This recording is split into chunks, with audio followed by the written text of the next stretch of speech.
Did you know that they made both a 3D and non-3D adaptation of the 1988 film Waxwork? They did. Let me tell you about them.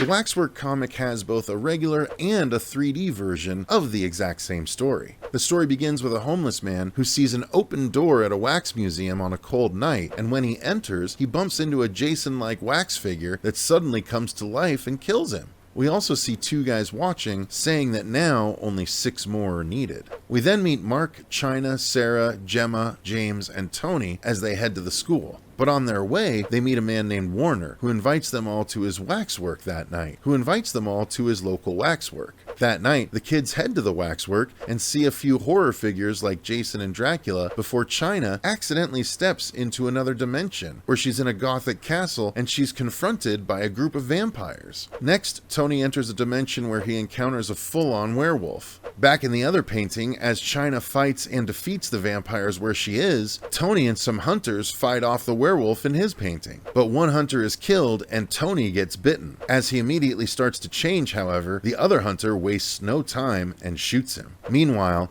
China gets confronted by Dracula himself and he bites her neck. After being killed, all the victims of the waxwork are turned into displays themselves. Next, Jim enters an exhibit in a graveyard and gets attacked and killed by zombies. And after that, the others finally realize what's happening to people, and they try and flee, but 2 get tossed into exhibits by the mostly silent butler. The guy gets killed by a mummy, and the girl gets killed by Jack the Ripper. While Mark enters an exhibit and proves it's not real. He then returns to Sarah so that they can escape together. Once the 6th victim is killed, however, all the creatures are freed from their exhibits, and they all come to life and attack, leaving the 4 survivors to find their way out. But Sarah and Mark are the only members of the friend group to make it. The 3D version of the comic is the exact same, but in old school paper 3D style that you need glasses for.